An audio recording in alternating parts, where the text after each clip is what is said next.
जनहित के मुद्दे के साथ जो बीजेपी गठबंधन सरकार नहीं कर सकी उसको हम लगातार याद दिला रहे हैं। बैठक के भीतर राजेश राम ने एक सूची, सीटों वाली एक सूची राहुल गांधी को सौंपी है सीटों की बातें चल रही हैं और बहुत और सूची भी आपने एक रफ सूची प्रमुखता से हम बातें चल रही हैं। हम सीट शेयरिंग की बातें तो करेंगे और गठबंधन में है तो सीट शेयरिंग बहुत महत्वपूर्ण एजेंडा है। सीधा सवाल है मेरा आपसे कि क्या आप लोग पप्पू यादव का इस्तेमाल कर रहे हैं? झोला भर के चलना और झोला उठा के चलना, प्रधानमंत्री भी कहे थे कि हम झोला उठा के चलते। नमस्कार, हमारा नाम है समरीन और आपने देखना शुरू कर दिया है लाइव सिटीज। देखिए, बिहार में कांग्रेस को लेकर के तरह तरह की चर्चाएं हो रही हैं और आप बखूबी जानते हैं कि कांग्रेस इन दिनों चर्चा में और सुर्खियों में बनी हुई है। देखिए, कांग्रेस को लेकर के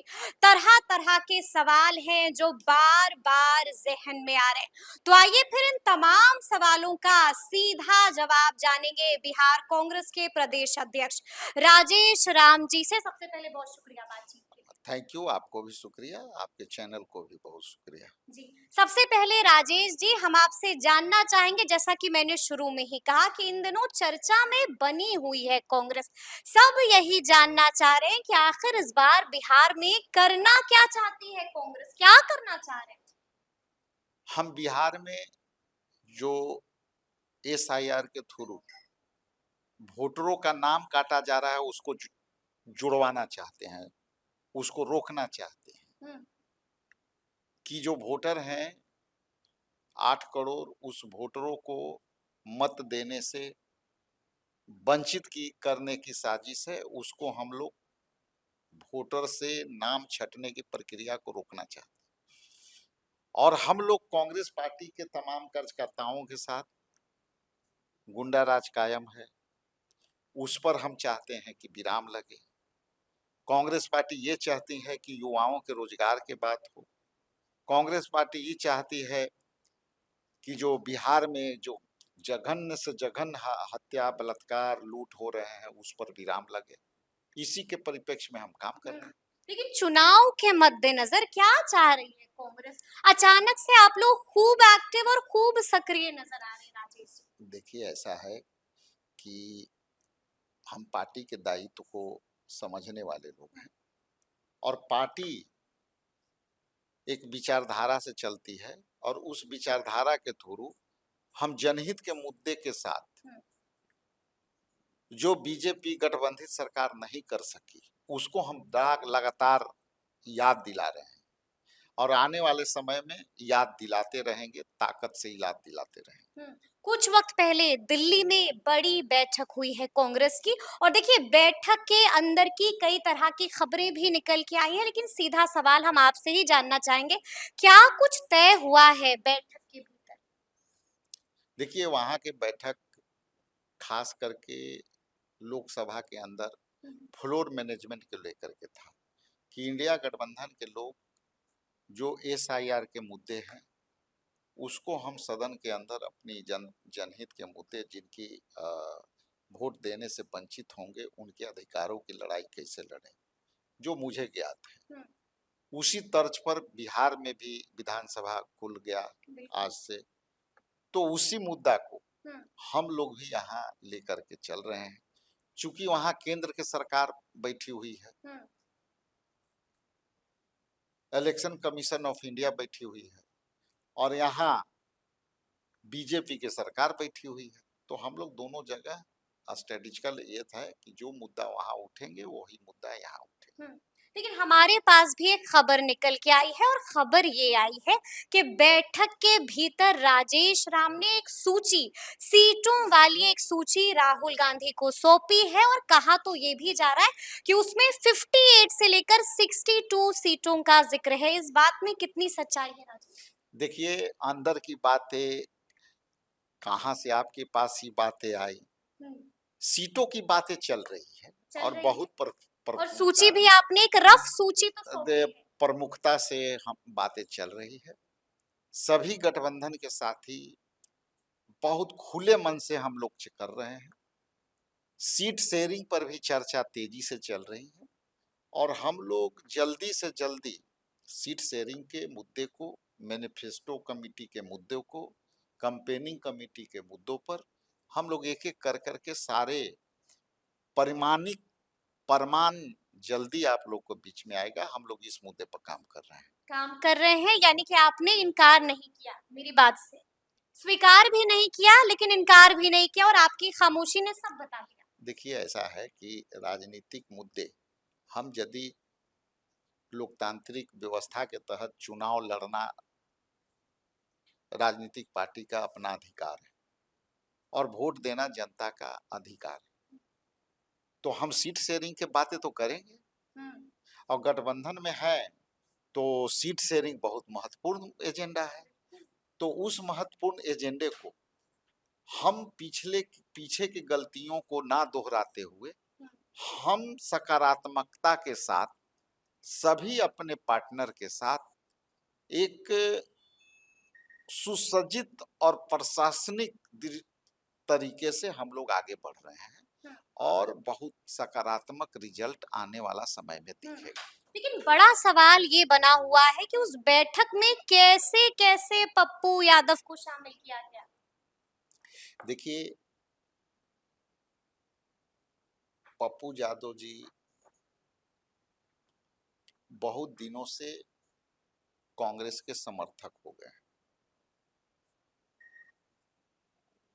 पार्टियां बहुत से हैं और हर एक पार्टियां के विचारधारा से किसी भी प्रोफेशन के लोग जुड़े रहते हैं और कोई व्यक्ति किसी दल का जो है विचारधारा को मानती है। कई बार ऐसे भी होते हैं कि प्रिंट मीडिया, प्रेस मीडिया के लोग भी कई अलग-अलग विचारधारा से जुड़े होते हैं, कई अलग-अलग पार्टियां के विचारधारा में विश्वास रखते हैं। तो कोई भी कांग्रेस पार्टी के बातों को, विचारधारा को मानने वाले लोग यदि वो समर्थन करते हैं तो नैरेटिव के रूप में उसको नहीं लेना चाहिए। ये देखना चाहिए कि गठबंधन हमारी कैसे ताकतवर बने और तनी मानी जो मीडिया में बातें चलती हैं उस बातें को हम लोग बहुत सजगता से विराम देने का कोशिश करते हैं, लेकिन मीडिया है कि मानता ही नहीं है।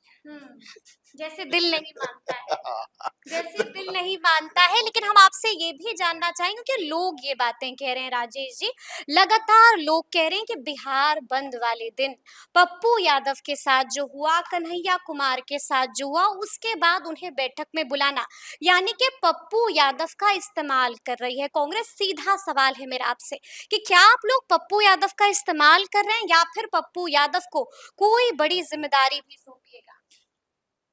ये सारी मुद्दे अभी ये पर है कि विधानसभा खुल गए हैं। विधानसभा के सर्वदलीय बैठक में स्पीकर साहब की अध्यक्षता में सभी दलीय लोगों का बैठक हुआ।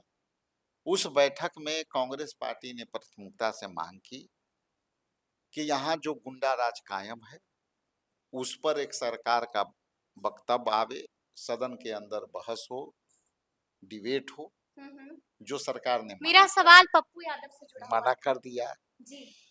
इसके बाद हाँ। वोटबंदी पर नहीं, मेरा सवाल पप्पू यादव से जुड़ा हुआ है, कोई बड़ी जिम्मेदारी सौंपेगा या फिर इस्तेमाल ही करके ये सवाल अभी ये है हाँ। कि नीतीश कुमार जी को बीजेपी सरकार नहीं चलाने दे रही है, इसीलिए यानी कि इस सवाल का जवाब राजेश जी अभी नहीं देंगे। चलिए सवाल को थोड़ा सा पलट देते हैं। सीधा सवाल मेरा आपसे भी है कि प्रशांत किशोर ने कुछ दिन पहले कन्हैया कुमार को लेकर के बड़ा बयान दे दिया, साफ साफ कह दिया कि राजद वाले कन्हैया कुमार से डरते हैं। क्या वाकई में लालू तेजस्वी को कन्हैया का डर सता रहा है? अभी तो जो बोल रहे हैं वो तो बीजेपी से डरे हुए हैं। बीजेपी से डरे हुए हैं प्रशांत किशोर, बीजेपी से डरे हुए हैं क्योंकि उनको वोट कटवा कह रहा है हम्म।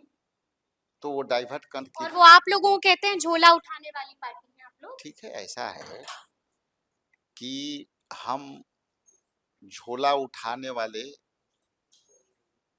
उस मुद्दे से हुँ, झोला उठा के जनता के लिए चलने वाले लोग हैं, हुँ, लेकिन झोला भर के चलने वाले हम लोग नहीं। अच्छा, जी, इसलिए झोला भर के चलना और हुँ, झोला उठा के चलना, हुँ, प्रधानमंत्री भी कहे थे कि हम झोला उठा के चलते हैं, अभी तक तो उठा के चले नहीं। इसलिए झोला भर के चलने वाले और झोला उठा के चलने वाले में फ़र्क अंतर है। होता है। हमने आज़ादी के लड़ाई में उसी झोला में हुँ, गांधी जी, हमारे आज़ादी के लड़ाई करने वाले, तकली जो ये चरखा है, जी, चरखा के धागा हाँ, लेके उसी झोला में चलते थे हुँ, और जहाँ बात जो है बैठते थे, वो जो है धागे से कपड़े बनाते थे। बुनना भी शुरू तो कर वही झोला है कांग्रेस के पास हुँ, आज भी, और उस झोला इतना बड़ा है कि इतना बड़ा लोकतंत्र को कांग्रेस पार्टी ने खड़ा कर दिया हुँ, और उसी का नेतृत्व आदरणीय राहुल गांधी जी लड़ रहे हैं हुँ। और सामाजिक न्याय की लड़ाई को हम लोग धारदार कर रहे हैं। कन्हैया कुमार के बारे में क्या सोचा है? क्या उनको इस बार विधानसभा का चुनाव लड़ाइएगा? ये सारे मुद्दे केंद्रीय नेतृत्व का है। हुँ, हम केवल उन नेतृत्व के आदेशों का पालन करने वाले लोग हैं, हुँ, उसको इम्प्लीमेंटेशन करने वाले लोग हैं। इसलिए जो मुद्दे आएंगे वो सब आपके सामने होंगे। हुँ। क्या लगता है 70 सीटें इस बार मिलेंगी? क्योंकि इस बार आपको भी मालूम है कि महागठबंधन का कुंभा बढ़ने जा रहा है। पशुपति पारस भी है, जेएमएम भी है। वो सारे मुद्दे पर आने वाला समय में हुँ, विराम मिलेगा अच्छा आपने और बहुत जी, बहुत सकारात्मक हाँ। पहल और परिणाम दिखेगा। आपको मैं सुन रही थी, आपने कहा कि मेरे पास कॉल आया था पारस जी का, क्या बात थी? जी, उनकी कॉल आई थी और इधर हमारा व्यस्तता था इसलिए हुँ, नहीं बैठ सके हैं। आने वाला समय में हम लोग फिर देखेंगे, बैठेंगे। बलिदान देने को तैयार है ना? 70 तो लगता है कि नहीं मिल पाएगी। देखिए, घर चलाने के लिए, हुँ, बिजनेस में पार्टनरी चलाने के लिए, हुँ, लोकतंत्र में जनता के मुद्दों को आगे लाने के लिए कोई बलिदान की विषय नहीं होती है, सेक्रीफाई करने का विषय होती हुँ, है। और यदि जनहित में हम फ्लेक्सिबल नहीं होंगे हुँ, और जो जिद्दीपन हो गया हुँ, किसी के लिए, वो उचित नहीं होगा। लेकिन हम इतना जरूर कहेंगे कि आने वाला समय में हुँ, गठबंधन बहुत ताकतवर होकर के 243 सीट पर लड़ेगी।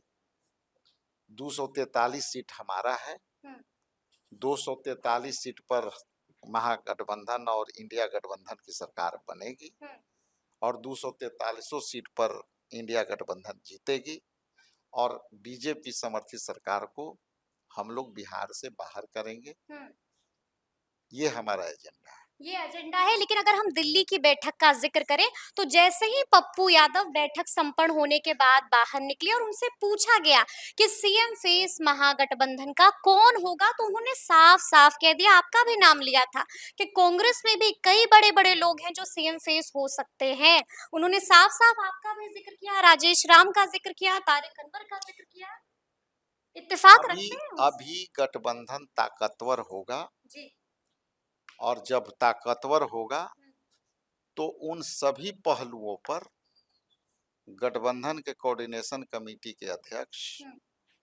और हम लोग सभी उनके पार्टनर सारे विषय पर चर्चा कर यानी लेंगे। कि सीएम फेस अभी फाइनल नहीं है। हमने कहा क्या कि सारे विषयों पर चर्चा हो।